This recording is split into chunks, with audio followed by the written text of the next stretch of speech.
Beyond the familiar black veil lies a far more intricate world of Victorian mourning, one governed by ritual, expectation, and quiet symbolism. Good evening, dear listeners.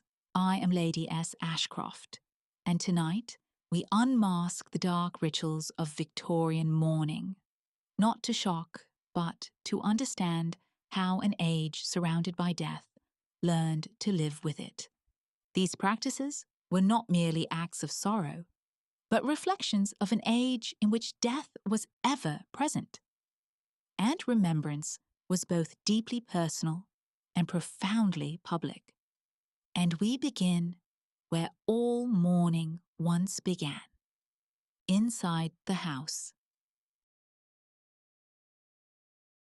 When death entered the house. In the Victorian home, death did not arrive quietly. It was announced to the household, to the street, to the world. Picture this: London, 1863. A woman wakes before dawn. She dresses in silence, avoiding the covered mirror in her bedroom. Not out of vanity, but because to see her reflection now would invite something back with her, something that should remain beyond the veil. Downstairs, every clock in the house stands frozen at the same moment, 3:47, the exact time her husband drew his last breath. This wasn't superstition. This was protocol. We need to understand something fundamental before we go any further. Death in Victorian England wasn't hidden. It wasn't sanitized. It didn't happen in hospitals behind closed doors. It happened here, in the parlor, in the bedroom, in the room where you took breakfast that morning. In the 1850s and 60s, life expectancy hovered around 40 years. Not because everyone died young, but because so many children never made it past 5. 1 in 5 children died before their first birthday. Tuberculosis, scarlet fever, diphtheria, cholera. These weren't distant medical terms. They were names you whispered when your neighbor's child started coughing, when your sister felt faint, when the baby wouldn't stop crying. Death, for the Victorians, wasn't a visitor. It was a member of the household. Kate Stone wrote in her diary in 1863 from Louisiana, "Brother Walter died this morning. We are heartbroken, but we cannot even dress in proper mourning. The war has left us nothing black to wear. I will be forced to take off mourning this winter, though my heart will wear it forever." This was the world Queen Victoria presided over. And when Prince Albert died in 1861, she didn't just grieve privately. She mourned publicly, visibly, relentlessly, for 40 years, until her own death in 1901. She transformed royal grief into a national template. And the people, as they always did with the Queen, followed. Because death was so common, preparation wasn't morbid. It was practical. Families didn't plan for death. They prepared for it. Wealthier households kept mourning wardrobes ready. Black dresses, black bonnets, black gloves, stockings, jewellery, all stored away, waiting. Wood was set aside for coffins. Money, if there was any, was saved for years to ensure a decent burial. Because a pauper's funeral, a funeral without proper mourning, without ceremony, that was considered a fate worse than death itself. One Victorian writer put it this way: to have a meagre funeral or a pauper's grave was considered the ultimate disgrace. But here's the thing people don't talk about. This was expensive. A full mourning wardrobe could cost more than a working-class family earned in 6 months. Undertakers, flowers, a proper coffin, the funeral service itself. It could bankrupt you. Yet people did it anyway. They borrowed. They pawned household goods. They went into debt. Because not mourning properly meant shame, social exile. The suggestion that perhaps you weren't really married, that perhaps the deceased didn't really matter. There's a heartbreaking account from 1880s London. A young widow bought a simple black dress and a modest straw hat for her husband's funeral. Cheap, but respectable. Her neighbours bullied her. Her relatives shamed her. They said if she wouldn't wear a proper mourning bonnet with a crepe veil, it proved she'd never really been married at all. She went into debt buying the full widow's weeds, the bonnet, the veil, the gloves, all to prove her grief was real. So, someone in your house has died. What happens next isn't left to chance. First, the body must be prepared, quickly. In earlier decades, this might have been done entirely by the family. The women of the household washing and dressing the body, laying it out. But by the 1860s, something was changing. The undertaker was arriving. The Civil War had changed everything. Soldiers needed to be sent home. Bodies needed to be preserved for transport. Arterial embalming, a technique using arsenic-based fluids, became common. But here's what's never mentioned in the history books. The undertaker would often leave a bottle of embalming fluid at the house. The family was expected to sprinkle it on the corpse periodically as a disinfectant. The problem? Embalming fluid was toxic. Formaldehyde, arsenic, and it was left in regular containers, tumblers, teacups. One undertaker even used a champagne bottle. People drank it by accident, constantly. One woman was institutionalized because she ingested so much of it. She became too ill to function. A young man died after drinking what he thought was apple cider. It was from a cask that had previously held formaldehyde. This wasn't rare. This was routine.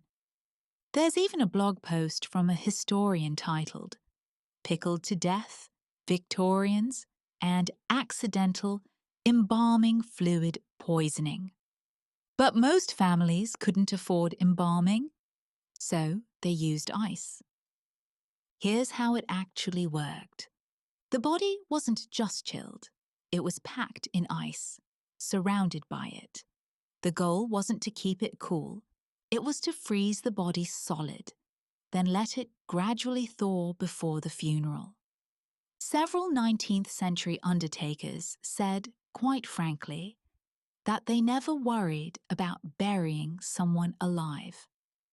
Because if the person had been alive when they were packed in ice, they would have frozen to death. And here's something else no one talks about: the sound. As the body thawed, the ice melted. The water drained out the window, down into the street below. Drip, drip, drip. No Victorian diary mentions this. No etiquette book explains how to clean up after. But it happened. In thousands of homes, for years. Once the body was prepared, the house itself had to announce the death. This is where the rituals became visible to the outside world. Crepe, that distinctive crinkled black fabric, was hung on the front door. White crepe for children, black for adults. Some families draped it on the doorknob. Others hung it on a bracket that could be brought in at night. Because, shockingly, crape was stolen. Frequently, there was a black market for it. Inside, mirrors were covered. Not just out of superstition, though. That was part of it. The belief that the dead might be trapped in the reflection, or that seeing yourself while grieving was unlucky. But also because mourning required invisibility. You weren't supposed to see yourself, to present yourself, to be seen as you anymore. You were grief embodied. The clocks were stopped at the exact time of death, frozen, as if time itself had been interrupted. And it had. The household was now in mourning. And for the women especially, this meant everything was about to change. Because Victorian mourning wasn't just about remembering the dead. It was about performing grief. And that performance had rules, strict ones, expensive ones. Rules that dictated what you wore, where you went, who you could see, and for how long. Rules that fell almost entirely on women. Death did not arrive quietly, but grief. Grief was expected to be worn like armor, heavy, black, inescapable. The performance of grief. Victorian mourning didn't emerge from nowhere. It was built piece by piece, rule by rule, over decades. Before the 19th century, mourning existed, of course. But it was simpler. A black armband, a period of withdrawal, perhaps a black dress if you could afford one. But something shifted in the early 1800s. Death became commercial. In 1841, a department store opened in London that would change everything. Jay's Mourning Warehouse. It was the first of its kind. An entire establishment dedicated solely to the business of grief. You could walk in and find everything you needed. Black crepe by the yard, pre-made mourning dresses, bonnets with veils, gloves, handkerchiefs with black borders, jet jewellery, mourning stationery. They even sent out catalogues. And for those who couldn't leave the house, who were too grief-stricken or bound by etiquette, they would send a dressmaker to you. Within hours of a death, someone from Jay's could arrive at your door with samples and ready-made clothing. One New York department store even employed what they called a professional widow, a woman who would come to your home dressed in full mourning attire, offering advice and selling you everything you needed to mourn correctly. The message was clear. Grief was no longer just an emotion. It was a performance. And like any performance, it required the proper costume. And then, in 1861, everything crystallized. Prince Albert died. Queen Victoria, just 42 years old, was devastated. She retreated from public life almost entirely. She wore black every single day for the rest of her life. 40 years of unbroken mourning. His rooms were kept exactly as he'd left them. Fresh clothes laid out each day, hot water brought for shaving, as if he might return at any moment. She slept with a photograph of him on his deathbed beside her. She wore a locket containing his hair. The Queen's grief became the nation's grief. And more than that, it became the standard. If the Queen mourned for 40 years, what did that say about a widow who remarried after 2? If the Queen wore nothing but black, how could anyone else wear purple or grey without seeming disrespectful? Victoria didn't just grieve. She showed the entire British Empire and much of the world, how grief should look. But here's what's important to understand. Victoria had the luxury of eternal mourning. She had wealth, she had power, she had servants to manage her household, her children, her responsibilities. Most women did not. For the average Victorian woman, mourning wasn't a lifetime commitment. It was a carefully timed progression through stages, each with its own rules. The stages varied depending on who you asked and when. Etiquette books disagreed. Regional customs differed. But there was a general framework that most people tried to follow. Deep mourning came first, also called full mourning. This was the heaviest stage, the darkest, the most restrictive. For a widow, deep mourning lasted anywhere from 6 months to a year. Some sources said longer. During this time, she wore nothing but matte black. No shine, no luster, no decoration. The fabric of choice was crepe, that distinctive crinkled material that had a dull, almost dusty appearance. Crepe dresses, crepe trim, crepe veils, crepe bonnets. Everything was black. Everything was crepe. One fashion writer in 1861 stressed, "A good black is always the first thing to be considered in the choice of mourning. If it be rusty or grey, no matter how costly the material, the effect is shabby." Another insisted, "The first essential, even before quality, is a good shade of black, neither blue nor rusty. A dead, solid colour is most desirable." This obsession with the right shade of black might seem strange to us, but it made sense in context. Black dyes were notoriously unreliable. They faded to brown or grey, or developed a greenish tinge. True black, dead black, as they called it, was difficult to achieve and expensive to maintain.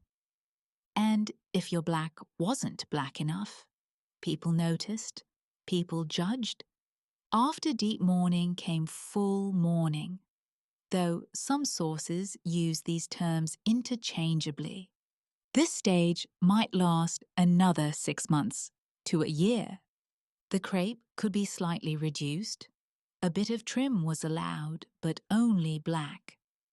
Jet beads were acceptable. Black embroidery, black lace.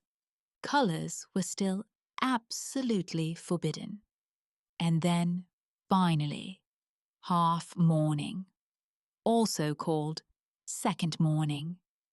This was the transition period, the slow emergence back into colour.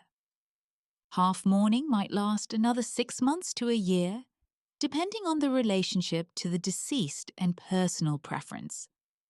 During half mourning, a woman could wear grey, mauve, lavender, violet, white. The progression was deliberate, from deep black to grey, from grey to purple, from dark purple to lighter shades of violet and lavender. It was meant to mirror the emotional journey of grief, from all-consuming darkness to gradual healing. Of course, some women never left mourning at all. Some chose to wear black for the rest of their lives. Others cycled back into deep mourning when another family member died, which, given mortality rates, happened frequently. There are accounts of women who spent decades in various stages of mourning, moving from black to grey and back to black again, year after year. The burden of mourning didn't fall equally.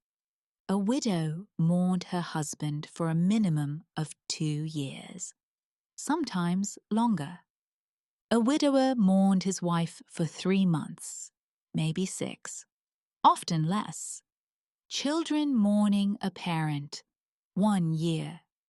Parents mourning a child, 1 year, though this varied wildly.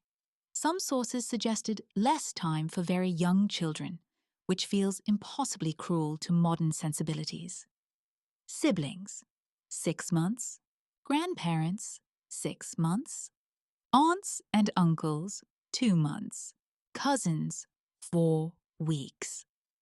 The more distant the relationship, the shorter the mourning period. But these were ideals, guidelines. Not everyone could follow them. Florence Hartley, in her 1860 Etiquette book, acknowledged this directly. There is such a variety of opinion upon the subject of mourning that it is extremely difficult to lay down any general rules. There is no rule either for the depth of mourning or the time when it may be laid aside. Even in 1857, a writer for Godey's Lady's Book admitted that mourning had become the subject of so much conventional formality and abuse that many refrained from assuming it, their sorrow being of the heart and their mourning not meant for the eyes of the world. Another Godey's writer noted that the length of mourning is a matter of feeling entirely. Some do not put on mourning. Others carry it to ridiculous excess. There was, even then, an understanding that rigid mourning customs could cause more harm than good, especially when fashion and formality took priority over genuine feeling. But for those who did mourn, or felt they had to, the financial burden could be crushing. A full mourning wardrobe wasn't cheap. A dress made of bombazine or crepe could cost as much as a working-class woman earned in several months. Then there were the accessories: bonnets, veils, gloves, shawls, petticoats, handkerchiefs, jewellery. And you couldn't wear the same black dress every day. Etiquette demanded variety, even in mourning. Working-class women had options, though none were ideal. You could borrow mourning clothes from a neighbour or friend. You could buy second-hand. There were entire markets for used mourning attire. You could dye your existing clothes black, though this was discouraged. Godey's warned that dyed silks can always be detected and are never really nice. Or you could make do with what you had and hope no one judged you too harshly. The Doctors' Union of London, understanding the impossible position many women found themselves in, owned a simple mourning outfit, a black wool dress, shawl, and bonnet that they loaned to widows from 1880 to 1914, so they could attend funerals properly dressed. And remember that story from Act 1? The young widow shamed into debt over a bonnet? She wasn't alone. There are countless accounts of families going into debt, pawning household goods, sacrificing food and rent money, all to afford a proper funeral and proper mourning clothes. Because the alternative, being seen as unable or unwilling to mourn correctly, was social death. Let's talk about the materials themselves, because they mattered deeply. For deep mourning, certain fabrics were considered essential. Bombazine was the gold standard. It was a twilled fabric with a silk warp and worsted weft. The wool gave it that crucial, dull surface. It had been associated with mourning since at least the 18th century. Cashmere and merino wool were also appropriate. Anything with a matte finish. In summer, lighter fabrics were allowed: barège, a sheer silk and wool blend, or thin silks as long as they weren't shiny. Cotton was generally discouraged. Cotton lawn, while lightweight and practical for summer, had a tendency to stain the skin, because plant fibers don't hold dye, as well as protein fibers, like silk and wool. And then there was crepe. Crepe deserves its own discussion because it was, by far, the most iconic fabric of Victorian mourning. Crepe was made from tightly twisted, raw silk yarns. The fabric was woven, then embossed on a crimping machine to create that distinctive crinkled texture. Next, it was dyed black. Finally, the sheen was removed using combinations of starch, glue, and treacle, a kind of molasses, creating the flat, dead black surface that was considered appropriate for mourning. The result was a fabric unlike anything else, deeply textured, completely matte, and unmistakably mournful. It was also expensive. The English firm Courtauld and Company had a near monopoly on crepe production and export. They were known as the makers of true English crepe, or crepe anglais. But crepe was famously difficult to work with. It was fragile. It spotted and ran in the rain. The dyes streaked and stained the skin. There are numerous contemporary accounts of crepe veils causing eye irritation, respiratory problems, and skin rashes. The chemicals used to set the folds and remove the sheen were toxic. Doctors railed against it, calling it a health hazard. One etiquette book included instructions for removing black stains from skin, noting that ladies that wear mourning in warm weather are much incommoded by the blackness it leaves on the arms and neck. The recommended solution, a mixture of cream of tartar and oxalic acid, which is poisonous and found in rhubarb leaves, rubbed on with a damp towel, then immediately washed off. Despite all this, crepe remained the fabric of choice for deep mourning throughout the 19th century. Why? Partly because it had royal approval. It was used for aristocratic and royal mourning, and those customs trickled down. Partly because it was so distinctive. If you saw someone wearing crepe, you knew immediately they were in mourning. It had no other use. And partly because Courtauld and Company did a brilliant job of marketing it, and etiquette books reinforce the necessity of wearing it. So what did a mourning dress actually look like? In deep mourning, the dress would be entirely black, high-necked, long-sleeved, made of crepe, bombazine, or another matte fabric. The only trim allowed was more crepe, rows of crepe, pleated and gathered, crepe ruffles at the hem, crepe around the collar and cuffs, no lace, no embroidery, no shiny buttons, nothing that caught the light. The silhouette would follow current fashion. Mourning dresses weren't a separate style, just a restricted color palette and fabric choice. In the 1850s and 60s, that meant full skirts supported by crinolines, fitted bodices, wide sleeves that narrowed at the wrist, but all in black, all in crepe.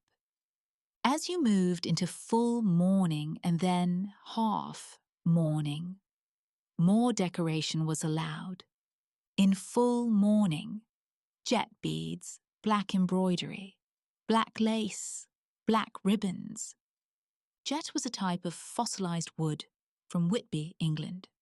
It was lightweight, intensely black, and could be carved and polished. Jet jewellery, brooches, necklaces, earrings became hugely popular during the Victorian era. Though it's worth noting that much of what was sold as jet was actually black glass, onyx, or a material called vulcanite. which was a type of hardened rubber. There was even a material called crepe stone, onyx or glass treated to look like crepe fabric, marketed as the perfect jewellery to wear with your crepe mourning dress.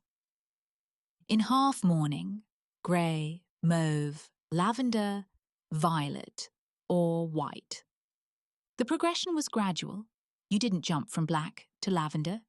You moved through shades, black with grey trim, then grey with black trim, then solid grey, then grey with violet, then lighter shades of purple. Florence Hartley suggested that light purple or lavender, being the dress usually worn last. Some women added white during half mourning. White collars, white cuffs, white undersleeves. This brings us to an important detail that often gets overlooked. In the 1850s and 60s, respectable women did not appear in public, or even at home, without a collar, cuffs, and often undersleeves. These were separate pieces, not attached to the dress. They served several functions.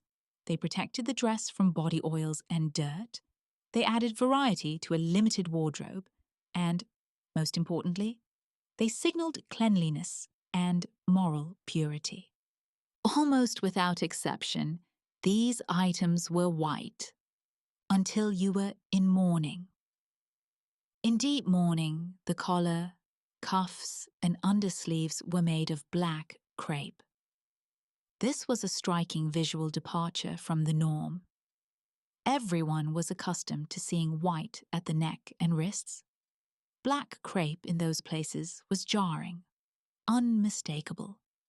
The crepe collars were often pleated or gathered with additional layers and texture, much more elaborate than everyday collars. Mrs. Marion Pullen, in her 1860 Guide to Dressmaking, noted that wearing black collars and cuffs for deep mourning was customary in America, but elsewhere, plain hemmed clear muslin is considered equally proper and is most worn by widows, especially. It certainly has a cleaner look than the black crepe around the neck and wrists. Godey's echoed this in 1868. It is customary at first in deep mourning to wear collars and sleeves of black crepe, but where they prove very unbecoming, white tarlatan may be substituted. There was concern, even then, that black crepe against the face was unpleasant, uncomfortable, unflattering, and potentially harmful. But for many women, the black collar was non-negotiable. It was part of the performance of deep mourning. Not everyone mourned the same way, even within the same country. In February 1857, Godey's explained the differences between American cities. In Philadelphia, severity and neatness carry the day. In New York, many do not scruple to mingle jets and bugles, crepe flowers and feathers, even in what they call deep mourning. Philadelphians are inclined to carry mourning to extremes, however, much more than any of their Atlantic neighbors. They keep their shutters bowed and their veils down much longer than the New Yorker or the Bostonian. In New York, it is too gay. In Boston, fashion is by no means so arbitrary as elsewhere. People are inclined to have minds of their own and follow feeling and convenience rather than form. These weren't just regional quirks. They reflected deeper cultural attitudes about display, restraint, and the purpose of mourning. Philadelphia prided itself on strict adherence to mourning customs.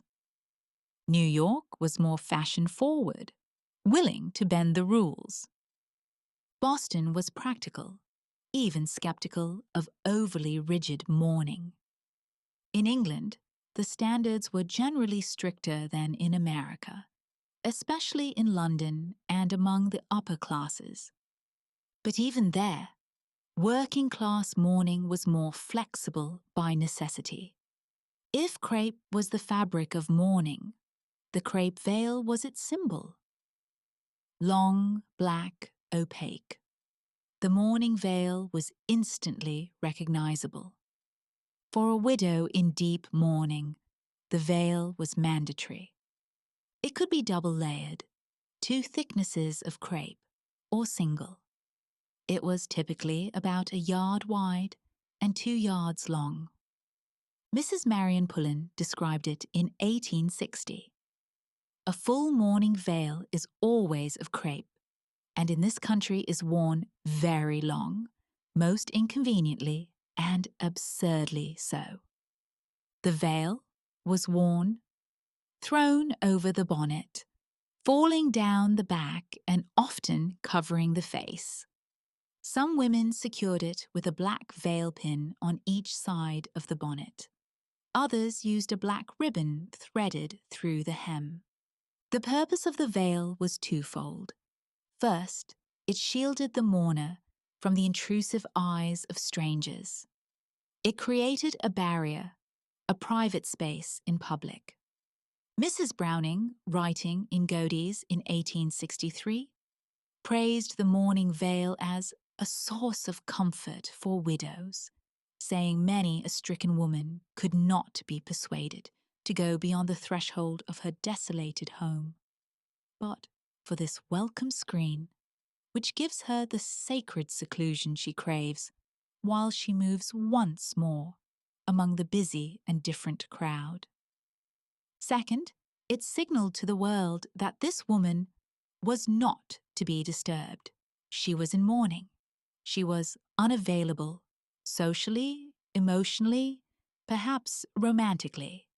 But the veil was also deeply uncomfortable and potentially dangerous. It was worn close to the eyes, nose, and mouth.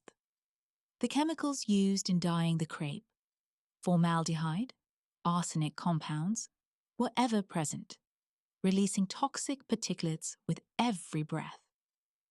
Godey's writers throughout the mid-19th century described the hazards of crepe veils with phrases like, "that trial to health and spirits," "a certain injury if kept over the face," "blinding," and "stifling." Women developed respiratory problems, skin irritation, and eye ailments from wearing crepe veils for extended periods. Yet the long crepe veil persisted as the icon of the widow in deep mourning for the rest of the 19th century. In lighter stages of mourning, other materials were allowed. Godey's described second mourning veils in 1859 as a voilée or demi-veil of tulle, grenadine, or net, with round corners and a border of crepe or tulle.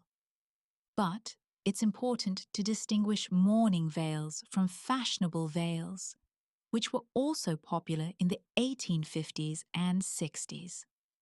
Fashionable veils were typically shorter, lighter, and more decorative. They served practical purposes, protecting the face from sun and dust, especially while traveling or riding. Florence Hartley recommended a thick barège veil for traveling, which would protect the hat and repel impertinence when traveling alone. But a fashionable veil was sheer, often spotted or patterned, and never entirely covered the face the way a mourning veil did. Another iconic item of Victorian mourning was the widow's cap. This was especially popular in England, though it was adopted in America as well. The widow's cap was distinct from fashionable caps, or day caps that many women wore indoors. It fit close to the head and was decorated with tightly gathered trim, known as quilling. Some had a pointed brim, known as à la Marie Stuart, in the style of Mary, Queen of Scots. And here's the crucial detail. While everything else a widow wore in deep mourning was black, the widow's cap was almost always white. White muslin or white lace, sometimes with black ribbons or black trim, but the cap itself was white. It was worn indoors, usually after the bonnet and veil were removed. Widows' caps often featured lappets, long rectangular streamers with a wide hem all around, similar to the falling bands of a clergyman. In 1854, Godey's remarked, "The fashion of wearing widows' caps has of late been adopted in this country, particularly New York, where it is so common as to no longer excite the curiosity it called out at first when worn by young persons." There was something striking about a young widow in a white cap. It was simultaneously maidenly and matronly, a visual paradox. Queen Victoria famously wore widow's caps for the rest of her life after Prince Albert's death.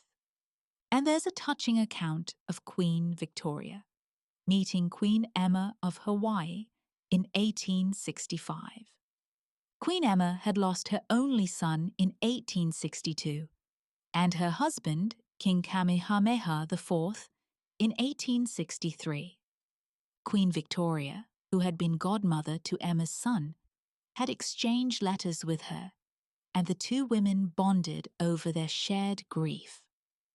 When they met in person, Queen Victoria wrote in her diary, "She was dressed in just the same widow's weeds as I wear. I took her into the white drawing room, where I asked her to sit down next to me on the sofa. She was much moved when I spoke to her about her great misfortune in losing her only child. Two queens, two widows, bound by grief and the symbols they wore." There's a question that comes up frequently when discussing Victorian mourning. Did women wear black undergarments? The answer is complicated. There was a debate in the fashion press about whether black corsets, chemises, and drawers were appropriate for mourning. Some said yes, it showed thoroughness, commitment to mourning in every aspect of dress. Others said absolutely not. It was ostentatious, vulgar, a luxury of grief. In 1890, one writer declared, "To wear black corsets and lingerie is overstepping the mark altogether and suggests a luxury of grief that is as far removed from genuine affliction as possible." But in 1898, another insisted, "No suspicion of a white petticoat should be seen with the mourning dress." And in 1900, attention should certainly be paid to the item of petticoats in mourning, for many people spoil an otherwise irreproachable ensemble by forgetting the importance of this. In deep mourning, a black silk or satin or a black and white striped silk is correct. For half mourning, any tone of violet, which does not encroach on pink or blue, is possible, as also are grey and white. So there were black petticoats, possibly black corsets, but there's almost no evidence for black chemises and drawers in the mid-19th century. Why? Because undergarments were meant to be easily laundered, bleached back to cleanliness. Having them any colour other than white would be impractical. And more importantly, black dyes were toxic and had a tendency to stain the skin. If your outermost layers, your dress, your veil, your gloves, were already leaving black marks on your arms and neck, why would you add black undergarments to compound the problem? It simply didn't make sense. By now, the widow, or any woman in mourning, is fully dressed. Black crepe dress, black crepe veil, black bonnet, black gloves, black handkerchief with a black border, jet jewellery, perhaps a white widow's cap for indoors. She is visibly, unmistakably in mourning. But this is only the beginning. Because mourning wasn't just about what you wore. It was about where you went, what you did, who you saw. It was about withdrawing from the world and then, slowly, carefully, re-entering it. And the rules for that were just as strict as the rules for dress. Widows, isolation, and power. Now she is dressed. The widow stands in her parlour, draped in black crepe from head to toe, veiled, invisible behind layers of fabric and grief. But the performance has only just begun. Because Victorian mourning wasn't simply about appearing mournful. It was about behaving mournfully. And for widows especially, the behavioural restrictions were suffocating. During the first stage of mourning, those first 3 months, 6 months, sometimes up to a year, a widow was expected to withdraw from society almost entirely. She could not leave her house except to attend church. She could not receive visitors except for close family. She could not attend parties, balls, theatres, concerts, or any form of public entertainment. She could not go shopping for pleasure, though she might go to necessary appointments. She was, in essence, under house arrest. One etiquette book explained it plainly. During deep mourning, all participation in social activities must cease. The widow lives in seclusion, seeing only her immediate family.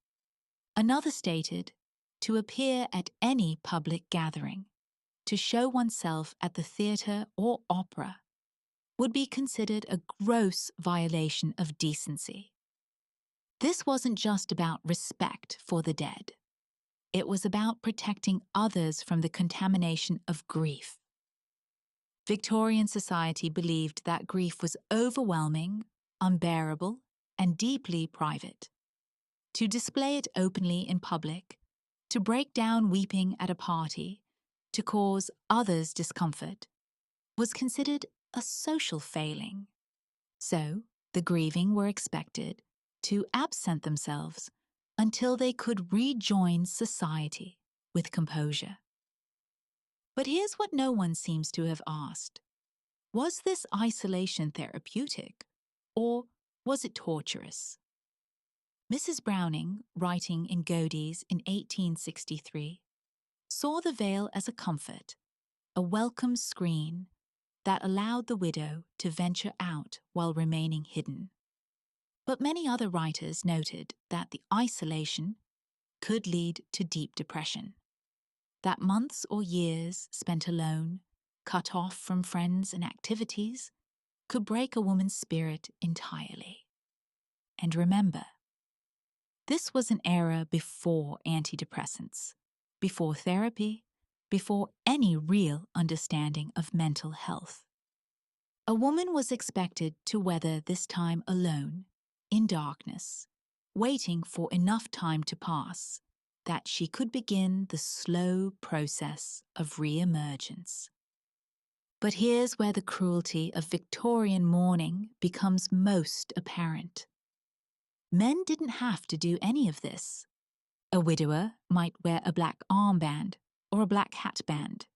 He might wear a black suit, though many men wore dark suits anyway, so this was hardly a departure. He was expected to mourn for 3 to 6 months. Some sources said a year, but even that was rarely enforced. And he was never expected to withdraw from society. Why? Because, as the etiquette books explained, It would interfere with his ability to conduct business, to fulfill his professional obligations, to participate in public life. A man's grief was acknowledged, but it was not allowed to interrupt his role in the world. A woman's grief, on the other hand, was her entire world.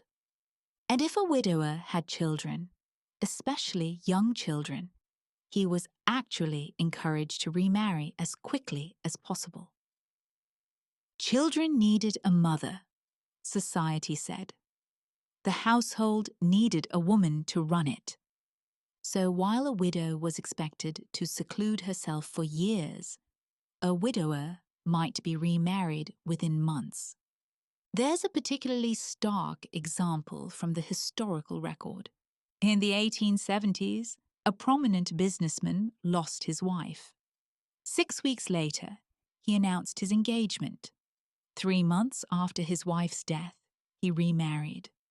The papers noted it, but not with scandal. It was seen as practical, sensible even. Meanwhile, if a widow so much as smiled at a man, within the first year, she was labelled a merry widow, and her character was questioned. The merry widow was a stock character in Victorian humour and social commentary. She was the young widow who didn't seem sufficiently devastated, who looked a little too attractive in her mourning clothes, who seemed to be searching for a new husband rather than properly grieving the old one. Victorian jokes about widows were endless and almost always cruel. Here's one from 1880. A widow had buried 3 husbands and was about to bury the 4th. She was known to be quite well off, said the undertaker to the widow as he measured the corpse. It isn't perhaps the right time to mention such matters, but if he was thinking of taking a 5th.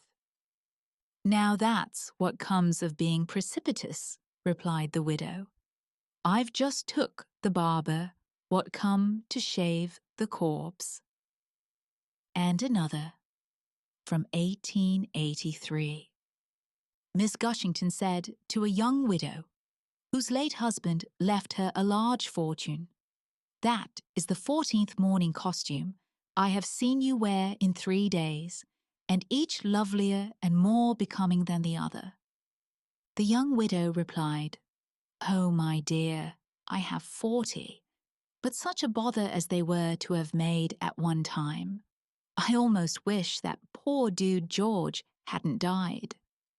The joke, always, was that the widow was insincere, that she was using mourning as an opportunity to display her figure, to attract attention, to secure another husband.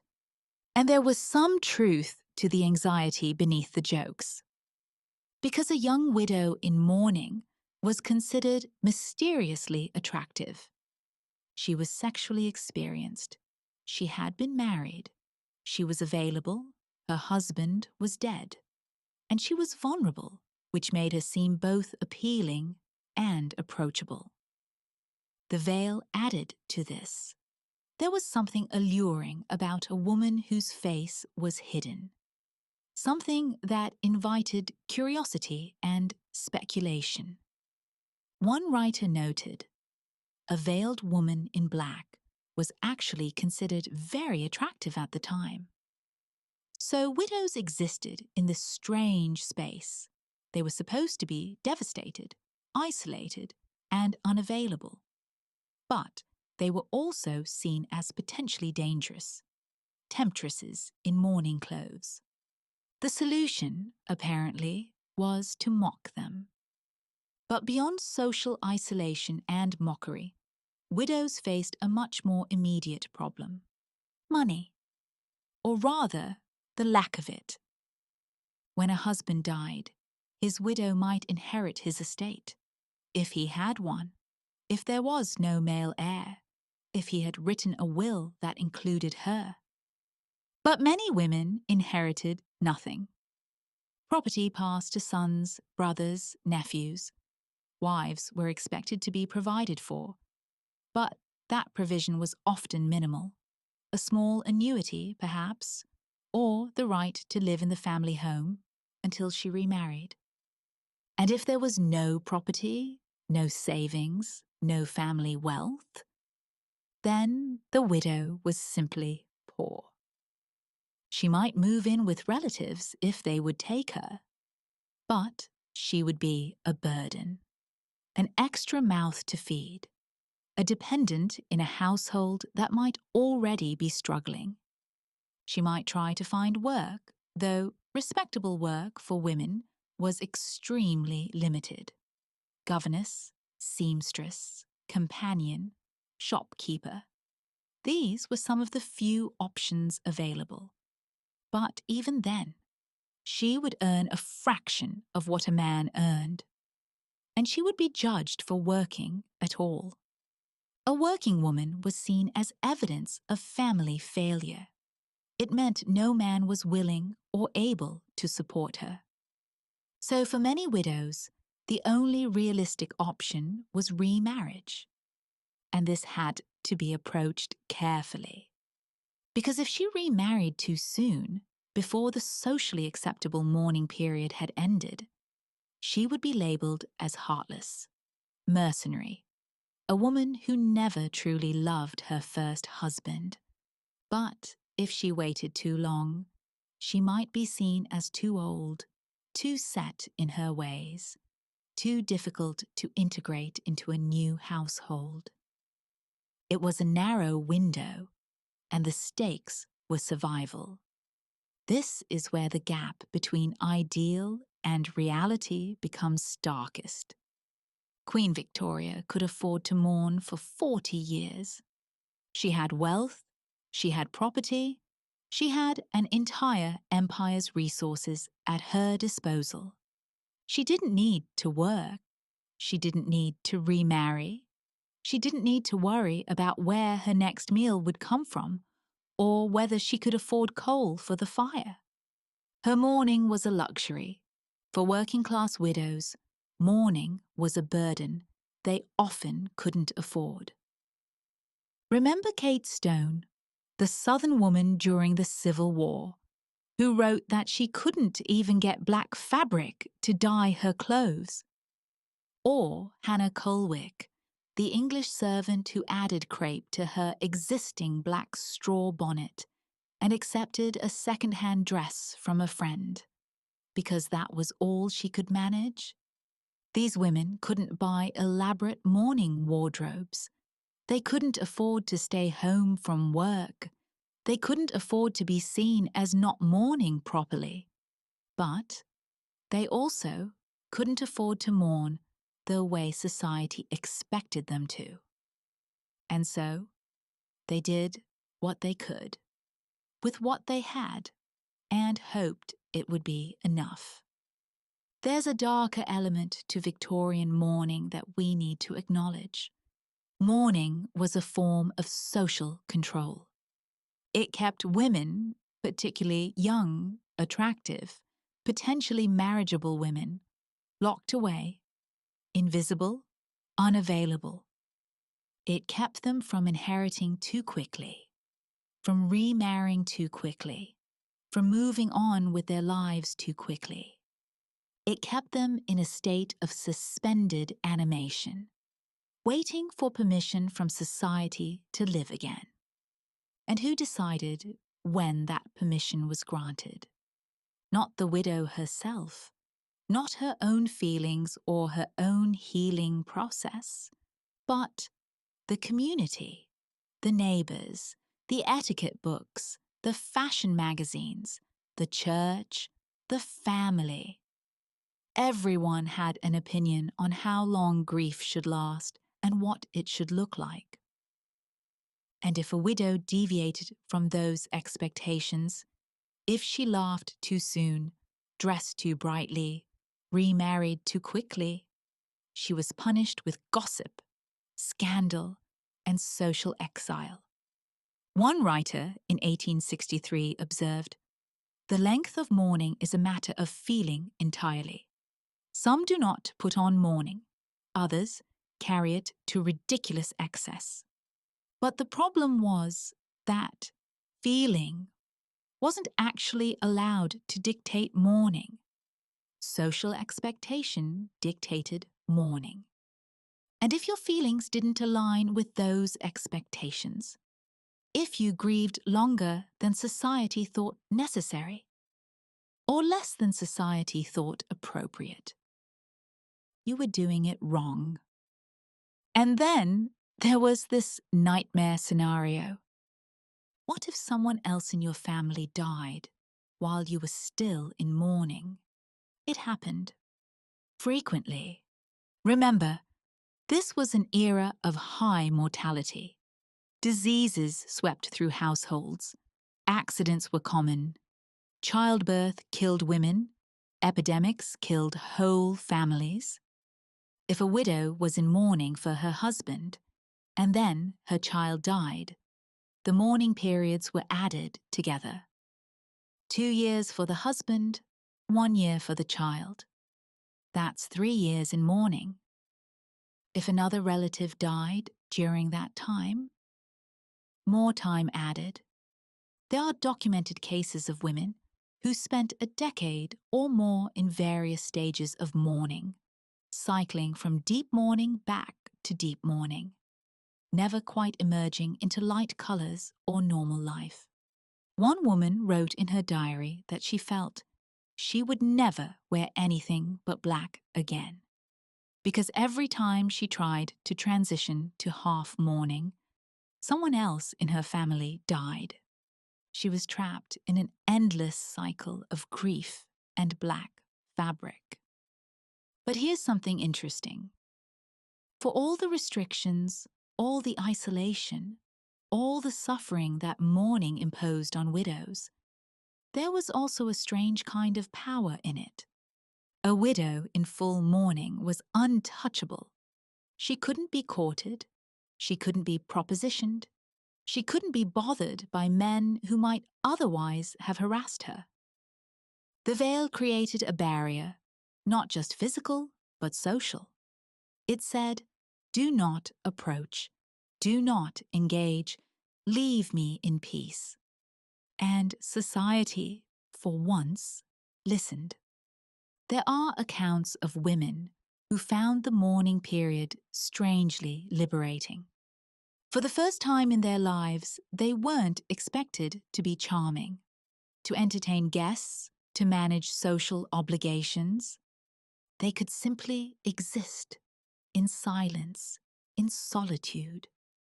Some women extended their mourning far beyond what was required because they dreaded returning to the demands of social life.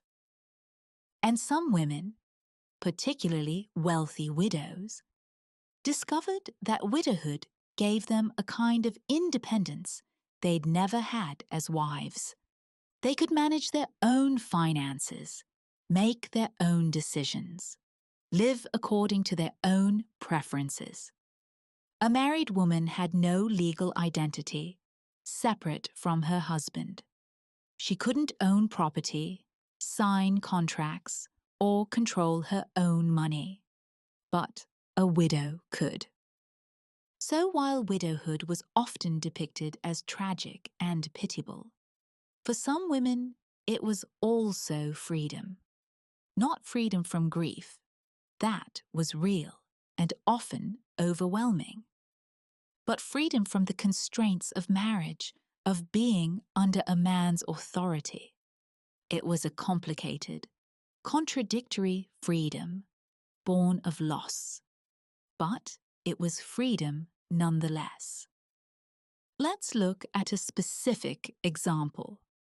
Ida McKinley, wife of President William McKinley. Ida McKinley's life was marked by loss. She lost her grandmother shortly before her wedding. Her grandfather died shortly afterward. 2 weeks before she gave birth to her second child, her mother, Kate, died. Her younger daughter, little Ida, lived only a few months. Her elder daughter, Katie, the cherished, beloved Katie, died at just 4 years old. Years later, her brother George was murdered while she was First Lady. And then, in 1901, President McKinley was assassinated.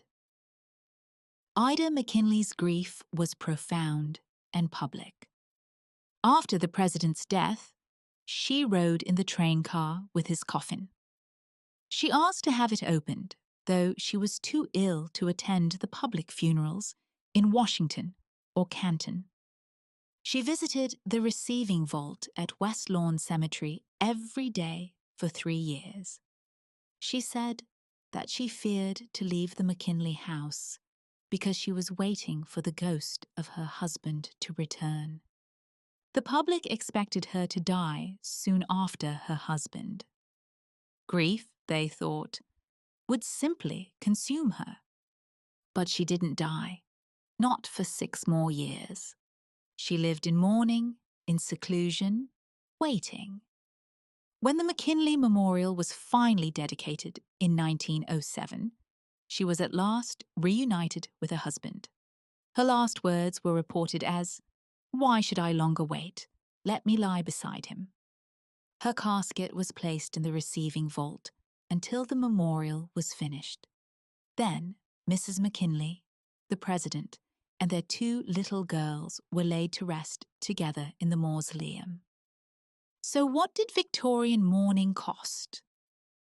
Financially, it could bankrupt families. Socially, it could isolate and break women. Psychologically, it could trap people in grief long past the point of healing. But it also provided structure, a framework for processing loss, a visible symbol that said, "I am grieving. Please be gentle with me." And perhaps most importantly, it ensured that the dead were not forgotten. Every black dress, every crepe veil, every jet brooch was a reminder that someone had died, that they had mattered, that they were loved. In our modern era, we've mostly abandoned these rituals. We wear black to funerals, perhaps. We take a few days off work. We post a tribute on social media. And then we're expected to move on. There's no visible marker of grief, no way for strangers to know that you're mourning, no social permission to withdraw, to be quiet, to not be okay. We've gained freedom from the oppressive aspects of Victorian mourning. But we've also lost something. We've lost the acknowledgement that grief takes time, that it's not something you can schedule or control, that it deserves to be witnessed and respected. Victorian mourning was excessive, expensive, and often cruel. But it took grief seriously in a way we no longer do. And perhaps that's worth thinking about.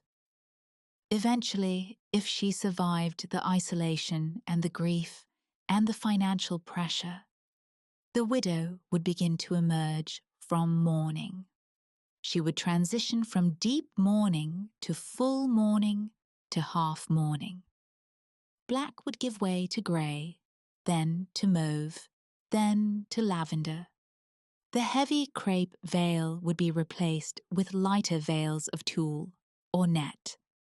She would begin to receive visitors again, to attend church, then quiet dinners, then perhaps even balls, though she would remain on the margins, watching rather than participating. She would send out black-edged cards announcing that she was ready to re-enter society.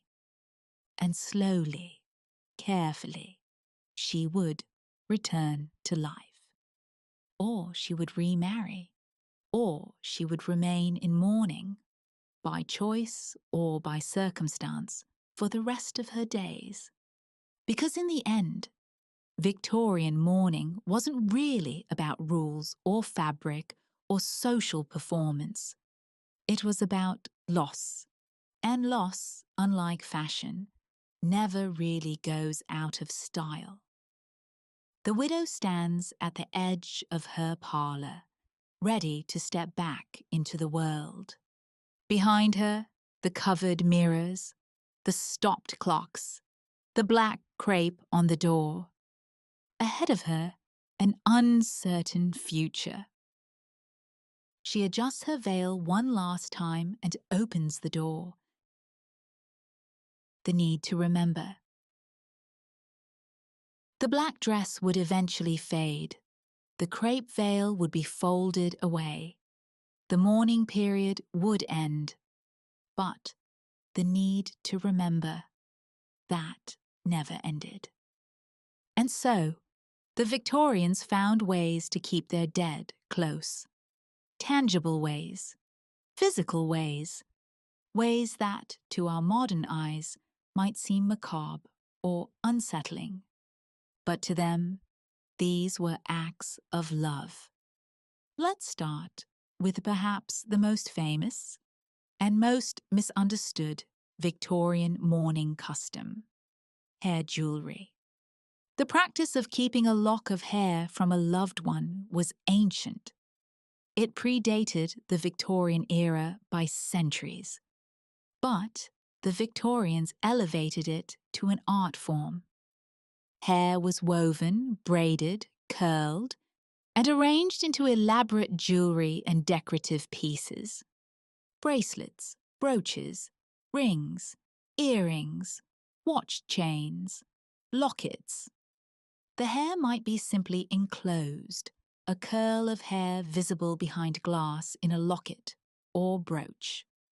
Or it might be worked into the piece itself, woven into intricate patterns, knotted into flowers, braided into chains.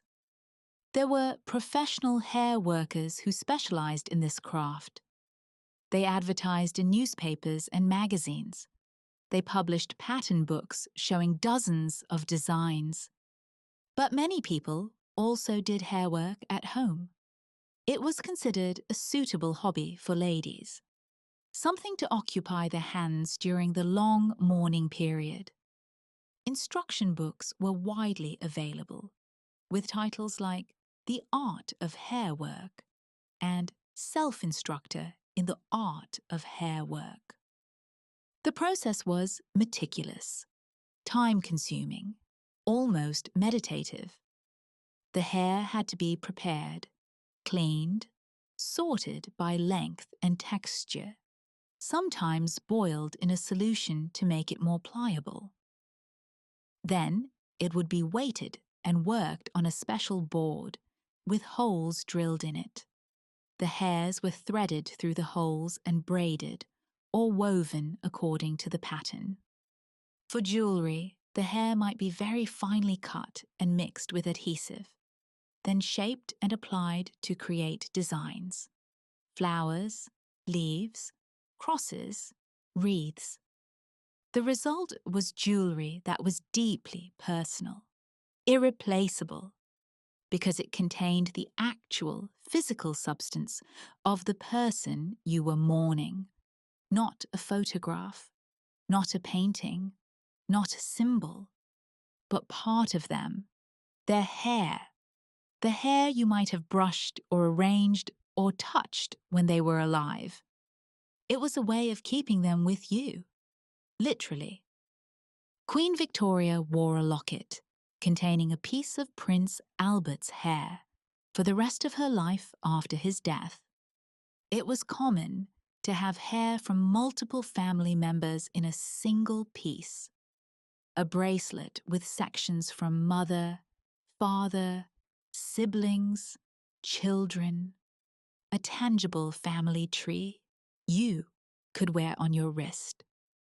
But hair jewellery wasn't the only form this took. Hair wreaths were enormously popular in the mid to late 19th century. These were large decorative pieces, often 2 or 3 feet across, made entirely of human hair arranged in elaborate floral patterns: roses, lilies, ferns, vines, all made from hair, carefully shaped and arranged, then mounted under glass in a deep frame. These wreaths typically used hair from many members of the same family, collected over years or even decades. Sometimes, each flower or element was labeled with the name of the person whose hair it contained. A family tree, but made of hair. They were displayed in parlours, hung on walls like paintings, and to Victorian sensibilities, they were beautiful, sentimental, precious. To many modern viewers, they're deeply unsettling.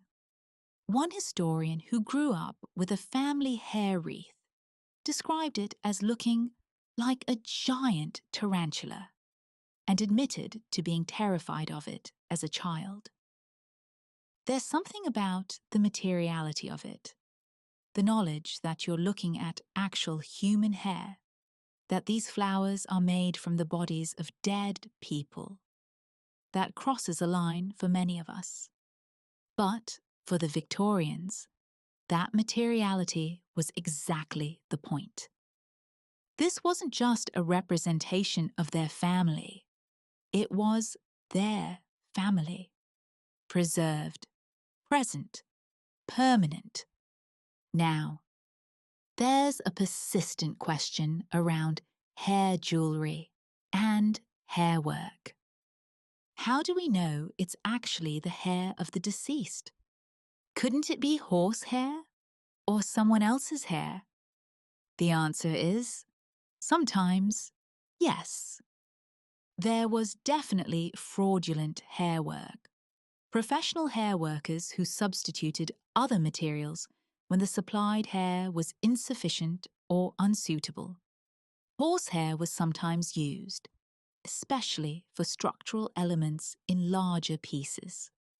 And there were cases where families sent hair to be worked, only to receive back pieces that clearly didn't contain their loved one's hair.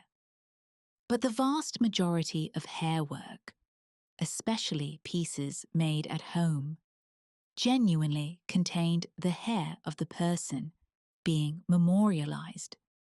We know this from documentation, letters, diaries, receipts that explicitly describe the hair being used.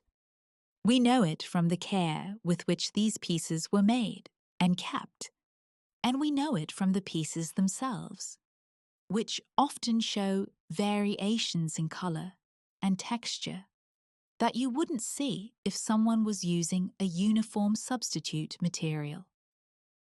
Hair jewellery and hair work weren't just about having something beautiful. They were about having something real. Hair wasn't the only material used for mourning jewellery. Jet, as we discussed earlier, was enormously popular. Real jet came from Whitby, England. It's fossilized wood, millions of years old, that can be carved and polished to a deep, lustrous black. Jet jewellery became so popular during the Victorian era that the town of Whitby couldn't keep up with demand. So substitutes were developed. Black glass, often called French jet. Vulcanite, a type of hardened rubber that could be moulded and carved. Gutta percha, another type of latex that could be shaped and coloured black. Black onyx, and that fascinating material we mentioned before, crepestone, glass or onyx, treated to have a texture that mimicked crepe fabric. These materials were fashioned into brooches, necklaces, earrings, bracelets, rings. Often they were carved with mourning symbols, urns, weeping willows, clasped hands, crosses, anchors. Sometimes they contained compartments for a lock of hair or a tiny photograph. Sometimes they were inscribed with names and dates. And like the black crepe dress, jet jewellery served a dual purpose. It was decorative, it was fashionable. Women genuinely liked how it looked. But it was also a signal, a marker. It said, I am in mourning. I am remembering someone. The Victorians embraced an entire category of objects known as memento mori, Latin for remember you must die. These were reminders of mortality, of the temporary nature of life. Some were symbolic: skulls, skeletons, hourglasses, extinguished candles. Others were personal: objects that belonged to the deceased, kept and treasured as tangible connections. Funeral cards were common. These were small printed cards, often edged in black, that announced a death and sometimes included a poem or scripture verse. They might have the person's name, dates of birth and death, and perhaps a brief statement: gone, but not forgotten. At rest with God, asleep in Jesus. These cards were distributed at funerals and kept by mourners. Some people collected them, preserving the memory of friends, neighbours, and relatives who had passed. Memorial needlework was another form. Embroidered pictures, often showing mourning scenes: a woman weeping by a tomb, a willow tree, an urn. These might include the deceased's name and dates worked into the design in silk thread. They were framed and displayed, like the hair wreaths. And then there were the more unusual mementos, coffin plates. These were metal plaques attached to the coffin lid, engraved with the deceased's name and dates. Sometimes they were quite ornate, with decorative borders and religious imagery. After the burial, some families would have the coffin plate removed and framed as a keepsake. It seems strange to us. Why would you want to display a piece of the coffin? But to the Victorians, it was just another way to remember, another tangible object that connected them to the person they'd lost. Flowers played an enormous role in Victorian funerals. By the 1860s and beyond, it had become common to send flowers to the bereaved family. This served multiple purposes. First, flowers were beautiful. They brought colour and life into a house draped in black. Second, they were symbolic. Different flowers carried different meanings in the Victorian language of flowers. White lilies for purity, roses for love, forget-me-nots for remembrance. And third, though this was rarely stated openly, flowers helped mask the smell of death. Before embalming became widespread, before modern mortuary practices, bodies began to decompose quickly. Flowers helped make the viewing more bearable. But Victorian funeral flowers weren't just simple bouquets. They were elaborate, enormous, sculptural. Wreaths were common: crosses, anchors, gates, harps, broken wheels, empty chairs, all made from fresh flowers, arranged on wire frames. Sometimes these arrangements were 3, 4, 5 feet tall. Wealthy families might receive dozens of these elaborate pieces at a funeral, and they were photographed. It was common practice to photograph the funeral flowers, either arranged around the coffin or displayed separately. These photographs were kept as mementos, just like post-mortem photographs. Some of the arrangements were incredibly specific. There's a photograph from a child's funeral showing small floral tributes designed to look like toys. A floral drum, a floral boat, a floral gate marked heaven. Another shows a massive arrangement for a young girl, spelling out her name, Helen, in real and artificial flowers, each letter several feet tall. There's a photograph of a floral arrangement in the shape of a gatekeeper's jar, topped with stuffed doves. Yes, stuffed birds were sometimes incorporated into funeral flowers. The doves were meant to symbolize the soul ascending to heaven. They could be purchased or rented from florists who specialized in funeral work. Some of the strangest occupational funeral flowers were commissioned by fraternal organizations or professional groups to honor their deceased members. A fireman's call box made of carnations. A 5-foot-long police chief's helmet made of roses. And the most unusual one I've ever encountered, a working derrick made of flowers, ordered by the Structural Iron Workers of America in 1888 for one of their members. It represented the derrick that killed him. His last words were spelled out on the base. These elaborate floral tributes were expensive, very expensive. But they served the same purpose as everything else in Victorian mourning culture. They made the death visible, public. They said, "This person mattered. This person will be remembered." Of course, fresh flowers don't last. So the Victorians found ways to preserve them. Some flowers were pressed and dried, then framed like botanical specimens. Others were dipped in wax to preserve their shape and color. This was a meticulous process. The flowers had to be treated carefully to prevent them from browning or shriveling. Once waxed, they would last for years, sometimes decades. Waxed funeral flowers were displayed in glass domes or shadow boxes in the parlor. Presidents Grant and Garfield both had their funeral flowers preserved this way.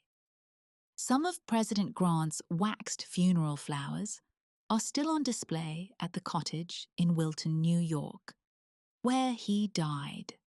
They're over 140 years old, still recognizable as flowers, still serving as a memorial. And now we come to perhaps the most well-known and most misunderstood Victorian mourning custom: post-mortem photography. Photographs of the dead. To modern viewers, this practice often seems morbid, even grotesque.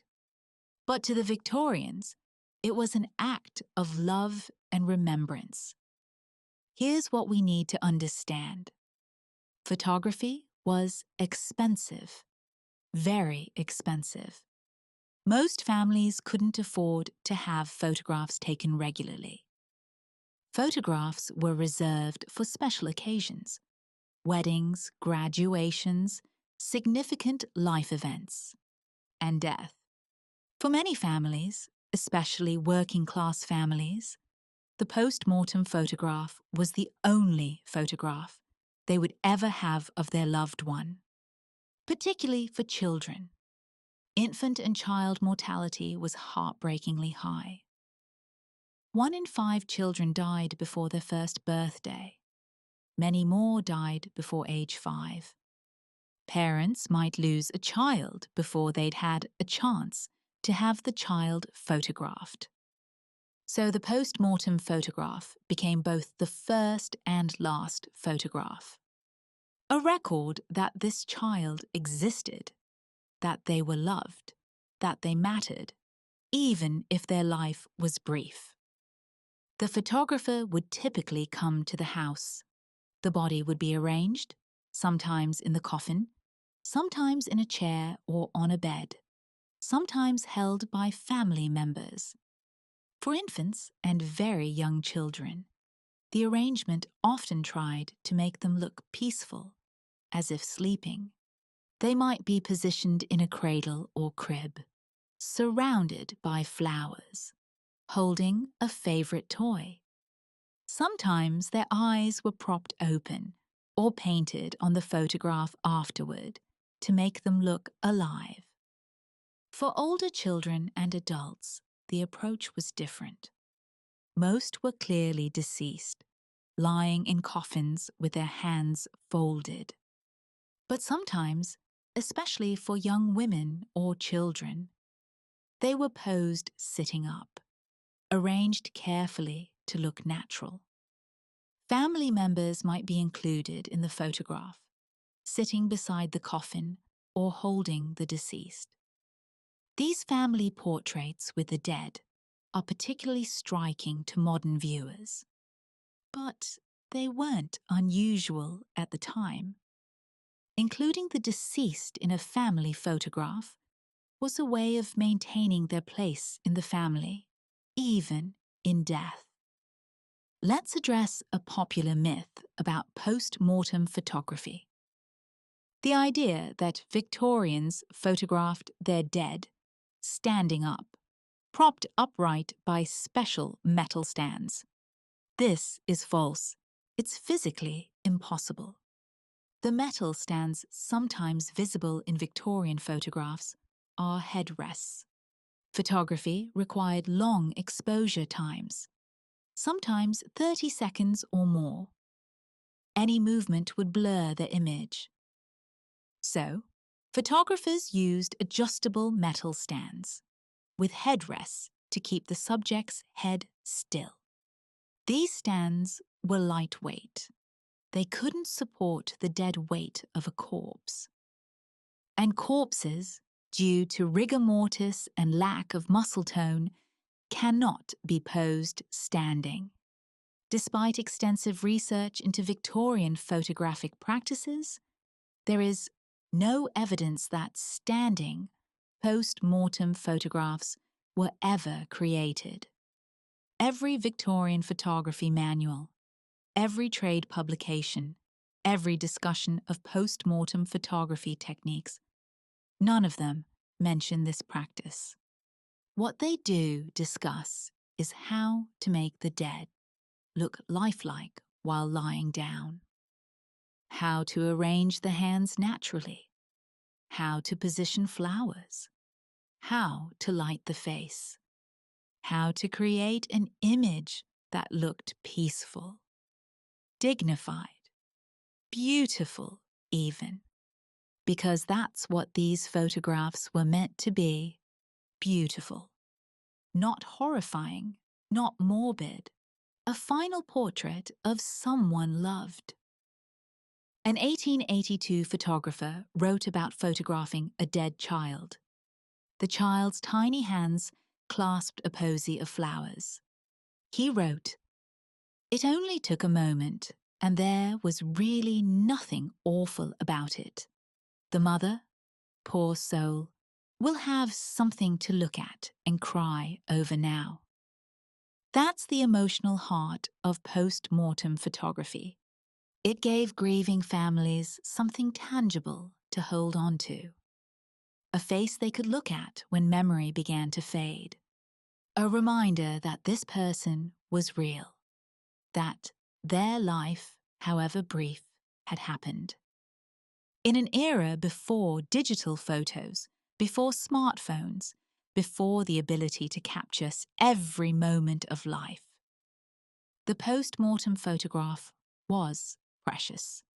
It was all they had. And here's something that might surprise you. Post-mortem photography still exists. Today, there are photographers who specialize in what's called bereavement photography. They work primarily with stillborn infants and babies who die shortly after birth. They create gentle, artistic photographs of these babies, sometimes alone, sometimes held by their parents. These photographs serve the same purpose they did in the Victorian era. They provide proof of existence, They give parents something to hold on to. They say, "This child was real. This child was loved. This child mattered." Modern bereavement photography is handled with enormous sensitivity and care. But the impulse behind it, the need to remember, to have something tangible, is exactly the same as it was 150 years ago. All of these practices, hair jewellery, preserved flowers, coffin plates, post-mortem photographs, they all serve the same fundamental human need. The need to hold on to what we've lost. We can't hold on to people. Death takes them from us. But we can hold on to objects. Objects that contain part of them, or remind us of them, or preserve their image. Objects that say, "They were here. They mattered. I remember them." The Victorians understood this deeply. They understood that grief needs somewhere to live, that memory needs something to anchor to. And so they created an entire material culture of mourning. A culture that, to us, might seem excessive or even disturbing. But to them, it was simply love made visible. We don't do most of these things anymore. We don't wear lockets of hair. We don't preserve funeral flowers under glass. We don't frame coffin plates or commission elaborate floral sculptures. Most people would be uncomfortable with the idea of a post-mortem photograph, though some do still choose to have them taken. We've moved away from these tangible, physical forms of remembrance. We have digital photos now, thousands of them, video, audio recordings. We have social media memorials, online obituaries, virtual candles. These things are easier, less morbid, less confrontational. But they're also less permanent. A digital file can be lost. A social media account can be deleted. A website can disappear. But a lock of hair in a locket, a photograph in a frame, a hair wreath under glass, those things can last for generations. They can be held, touched, passed down. They're real in a way that digital memories aren't. There's something deeply intimate about Victorian mourning objects. When you hold a piece of hair jewellery, you're holding the actual hair of someone who died 150 years ago. When you look at a post-mortem photograph, you're seeing the face of a child who died before you were born. When you see a funeral flower that's been preserved for over a century, you're witnessing a moment of grief that happened generations ago. These objects create a connection across time. They remind us that grief is universal, that loss is part of the human experience, that the Victorians, for all their strange customs and elaborate rituals, were just people. People who loved, people who lost, people who tried to hold on to what they could, just like us. Before we move on, there's one more category of mourning object worth discussing. Coffin plates. These metal plaques were attached to the outside of the coffin, usually on the lid. They were engraved with the deceased's name, age, and date of death. Sometimes they included a brief inscription: "At rest, beloved wife, our dear child." The more expensive coffin plates were quite ornate, with decorative borders, religious symbols, angels, or flowers. After the burial, the undertaker would sometimes remove the coffin plate before lowering the coffin into the grave. The plate would be given to the family as a keepsake. Some families framed them and hung them on the wall. Others kept them in drawers or displayed them on mantels. Sometimes you see coffin plates in post-mortem photographs, propped up inside the open coffin lid or attached to the outside so it's visible. This made it easier for the undertaker to remove the plate after the photograph was taken, before the burial. It seems macabre to us, displaying a piece of the coffin. But to the Victorians, it was just another memento, another tangible object connecting them to the person they'd lost. All of these mourning objects, the jewellery, the photographs, the flowers, the plates, they formed a visual language, a way of communicating grief without words. When you saw someone wearing a mourning brooch, you knew they'd lost someone. When you visited a home and saw a hair wreath on the wall, you understood that this family had experienced loss. When you received a funeral card, you knew you were being invited to remember. These objects made grief visible in a society that otherwise tried to hide so much. They created space for mourning, permission for it. They said, it's all right to grieve. It's important to remember. The dead deserve to be honored. And perhaps that's what we've lost most of all. Not the specific objects themselves, but the public acknowledgement of grief that they represented. The understanding that mourning is not something to be gotten over quickly and quietly, but something to be lived through, carried, honored, something that deserves to be seen. When mourning disappeared. Victorian mourning did not die with Queen Victoria. When she passed away in 1901, after 40 years of black crape and widow's weeds, many assumed the elaborate rituals of mourning would fade with her. But they didn't. Not immediately.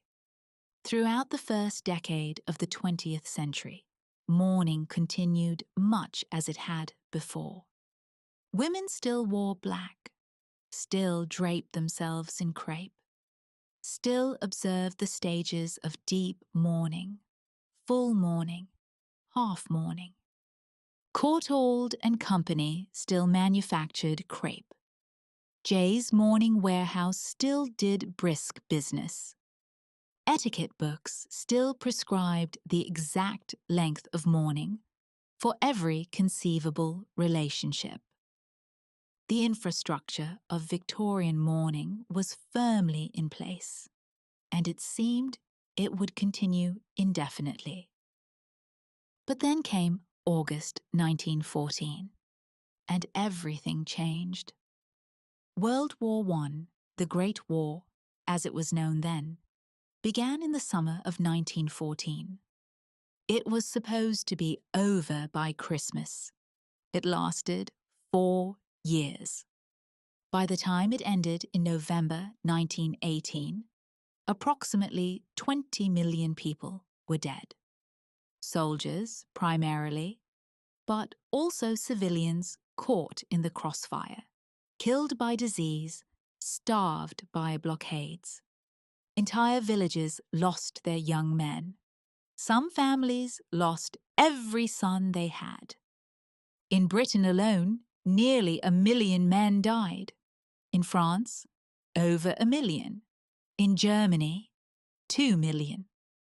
The scale of death was incomprehensible, and suddenly the elaborate rituals of Victorian mourning became impossible. If you followed traditional mourning customs, you would wear black for 2 years for a husband, 1 year for a son or brother, 6 months for other relatives. But what if you lost 3 sons, a husband and 2 brothers, a father and 4 cousins? The mourning periods would overlap, extend, compound. You could spend the entire war and years afterward in nothing but black. And that's exactly what happened to thousands of women. By 1916, entire communities were draped in mourning. Walk down any street in London, Paris, or Berlin, and you would see women in black, everywhere, constantly. Shop girls in black, factory workers in black, society ladies in black, mothers, wives, sisters, daughters, all in black. The visual impact was devastating. It was a constant, inescapable reminder of loss, of death, of grief, and it was crushing morale. In 1916, women's organizations in Britain began a grassroots campaign. Stop wearing mourning. It wasn't about disrespecting the dead. It was about protecting the living. The argument was practical and psychological. First, mourning clothes were expensive. Widows and mothers who had lost the family breadwinner could barely afford food, let alone new black wardrobes. The money spent on crepe could be better used for survival, for children, for rebuilding. Second, the sight of so much black was destroying morale. Soldiers on leave came home to streets full of women in mourning. It was demoralizing, frightening. It made the scale of death impossible to ignore. And civilians, seeing mourning everywhere they looked, felt the weight of collective grief crushing them. The campaign suggested alternatives. Wear a simple black armband instead of a full mourning wardrobe. Wear a black ribbon, a jet brooch, a small, subtle marker of grief. Or wear nothing at all. Carry your mourning in your heart, not on your sleeve. The message was clear. We cannot afford, financially or emotionally, to mourn the way we used to. And slowly, gradually, people listened. Women stopped buying mourning clothes. They stopped wearing crepe veils. They shortened their mourning periods or abandoned them entirely. By 1918, traditional Victorian mourning was essentially dead. Courtauld and Company, which had monopolized crepe production for over a century, drastically reduced manufacturing. Jay's Mourning Warehouse closed its doors. The entire commercial infrastructure of mourning, an industry that had thrived for 80 years, collapsed within a few years. It happened so quickly that it shocked even those who had advocated for change. One writer in 1920 observed, "The war has killed mourning. We will never return to those dark customs. We cannot afford to." But if Victorian mourning disappeared, what replaced it? The answer is very little. In the decades after World War I, mourning became increasingly private, invisible. Instead of wearing black for years, people might wear black to the funeral, and then return to regular clothing within days. Instead of withdrawing from society, they were expected to carry on as if nothing had happened. Stiff upper lip became the ideal. British stoicism, American pragmatism. Grief was something to be managed privately, quietly, without imposing on others. The public performance of grief, which had been central to Victorian culture, was now seen as embarrassing, excessive, even pathological. By the 1920s and 30s, wearing mourning for more than a few weeks was considered old-fashioned. By the 1950s, it was almost unheard of. Post-mortem photography disappeared. Hair jewellery fell out of fashion. Elaborate funeral flowers were simplified. The entire material culture of mourning, the objects, the rituals, the visible markers, vanished within a generation. Only two groups continued to observe traditional mourning: royalty and film stars. Royalty because protocol demanded it. Royal funerals still required elaborate mourning dress, veils, extended periods of black. When King George VI died in 1952, Queen Elizabeth II wore mourning for an appropriate period. Queen Mary, his mother, wore mourning for the rest of her life. Film stars because dramatic mourning was good for publicity. Black veils photographed beautifully. Grieving widows made compelling headlines. There are famous photographs of Jackie Kennedy in mourning after President Kennedy's assassination in 1963. The black suit, the black veil at the funeral. Those images were powerful precisely because mourning dress had become so rare. It stood out. It meant something. But for ordinary people, mourning had become invisible. So what did we lose when mourning disappeared? We gained freedom, certainly. Women were no longer trapped in expensive black wardrobes they couldn't afford. They were no longer socially isolated for years after a loss. They were no longer judged for how they grieved or for how long. That's real progress, real liberation. But we also lost something important. We lost the public acknowledgement of grief. In Victorian society, when you saw someone in mourning, you knew, and you responded accordingly. You didn't expect them to be cheerful. You didn't demand their attention or energy. You gave them space, respect, permission to be grieving. Today, there's no visible marker of grief. You can't tell by looking at someone that they lost their spouse 3 months ago, that their parent died last week, that they're barely holding themselves together. And so, we expect normal behavior. We expect people to show up to work, to be productive, to engage socially. We give them a few days of bereavement leave, if they're lucky, and then we expect them to be over it. It's been 6 months. Shouldn't you be moving on? It's been a year. Are you still thinking about that? We've lost the understanding that grief takes time, that it doesn't follow a schedule, that it's not something you just get over. Victorian mourning, for all its problems, took grief seriously. It said, "This is important. This deserves time and attention and respect." We don't say that anymore. Today, grief is expected to be private, brief, and convenient. We post on social media. We share a photo and a few words. We receive digital condolences. And then we delete the post and move on. We don't have funerals the way the Victorians did. Long, elaborate, public affairs.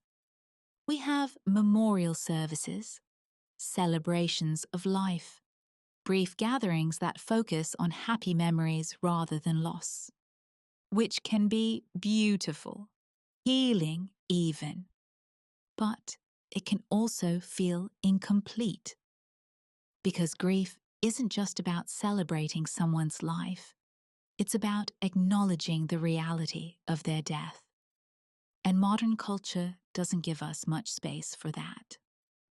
One of the most common experiences of modern grief is loneliness.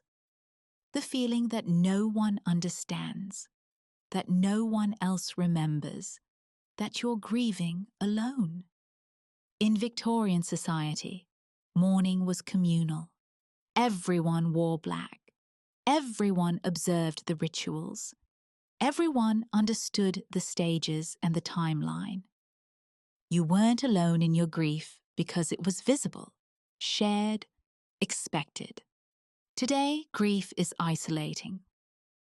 You might be surrounded by people who have no idea you're struggling. Colleagues who don't know your parent died. Friends who've forgotten it's the anniversary. Strangers who expect you to smile and function normally. There's no veil to shield you, no black dress to signal your state. You're expected to perform normalcy, even when you're falling apart inside. So, what can we learn from Victorian mourning? Not that we should return to it. The oppressive aspects, the expense, the social isolation, the rigid rules, those aren't worth reviving. But perhaps we can reclaim some of the underlying principles that grief deserves time, that mourning should be visible, not hidden, that the bereaved deserve support, not judgment, that memory matters. Some people are already doing this. Some wear a piece of jewellery that belonged to the deceased, a ring, a necklace, a watch, not elaborate hair jewellery, but something small, personal, a tangible connection. Some mark anniversaries publicly, posting on social media, lighting a candle, visiting a grave. Some request bereavement photography for stillborn children or very ill family members. Some are pushing for extended bereavement leave, arguing that a few days isn't nearly enough time to process loss. These are small steps, but they're steps toward making grief visible again, toward acknowledging that mourning is necessary and deserves space. Interestingly, one Victorian mourning custom that could easily be revived is the black armband. It's simple, inexpensive, unobtrusive, but it signals clearly, I am mourning. Please be gentle. Some people have suggested bringing this back, especially in workplace settings. Imagine if, instead of expecting someone to function normally 3 days after losing a parent, we gave them an armband, a visual marker that says, this person is grieving. Cut them some slack. It wouldn't solve everything. Grief is complicated and individual, but it would be a start. A small acknowledgement that loss deserves recognition. We have more ways to preserve memory now than the Victorians ever dreamed of. We have thousands of photographs, videos, voice recordings, text messages, emails. We can scroll through someone's entire digital life after they die. In some ways, this is wonderful. We can see their face, hear their voice, remember them in vivid detail. But in other ways, it's overwhelming. Because the problem isn't lack of memory, it's the lack of ritual around memory. The Victorians had rituals. They wove hair into jewellery. They framed funeral flowers. They photographed the dead. These actions gave them something to do with their grief, a way to process it, a tangible result. Today, we scroll through photos on our phones. We watch old videos. We read old messages. But what do we do with that? Where does it go? Digital memory is abundant but ephemeral. A hard drive can fail, a platform can shut down, a phone can be lost, and unlike a lock of hair in a locket or a photograph in a frame, digital memories can't be touched, held, passed down in the same physical way. Maybe we need new rituals for the digital age. New ways to transform digital memory into something permanent, meaningful, shared. Not to replicate Victorian mourning, but to create something that serves the same function. Giving grief a place to live. Giving memory something to anchor to. Because that's what Victorian mourning really was. Ritual. And humans need ritual. We need structure around the chaotic experience of loss. We need actions to perform when we don't know what to do. We need visible markers that say, something has changed. Someone is gone. This matters. Victorian mourning provided that. It gave people a framework for grief. Was it perfect? No. Was it oppressive? Often. Was it expensive and sometimes cruel? Absolutely. But it acknowledged that grief is real, important, and deserving of time and attention. And that's something worth remembering. Today, Victorian mourning lives on primarily in museums. Behind glass, carefully preserved, explained on plaques, hair wreaths, mourning jewellery, jet brooches, post-mortem photographs, elaborate mourning dresses. These exhibitions are popular. They draw crowds. People are fascinated by Victorian death culture, intrigued, sometimes disturbed. But mostly, I think, people are curious because Victorian mourning addressed something we've lost. The acknowledgement that death is part of life, that grief is normal, that memory deserves to be honoured. We've sanitized death, hidden it away in hospitals and funeral homes. We've made grief invisible, private, brief. And maybe, by looking at Victorian mourning, even as we recognize its problems, we can find ways to bring some visibility back. Not the oppressive parts, not the expensive parts, not the parts that trapped women or bankrupted families, but the parts that said, death matters, grief matters, memory matters. I've been writing about Victorian mourning for hours now, walking you through the black crepe, the social isolation, the hair jewellery, the post-mortem photographs. And I keep returning to one question. What would it be like to live in a world where grief was visible, where you could look at someone and know they were mourning, where society gave you permission, time, space, respect to grieve? I honestly don't know if it would be better or worse. Better because grief wouldn't be so lonely, because people would understand and make allowances. Worse because grief would be inescapable, always visible, always demanding attention. Maybe the answer is somewhere in between.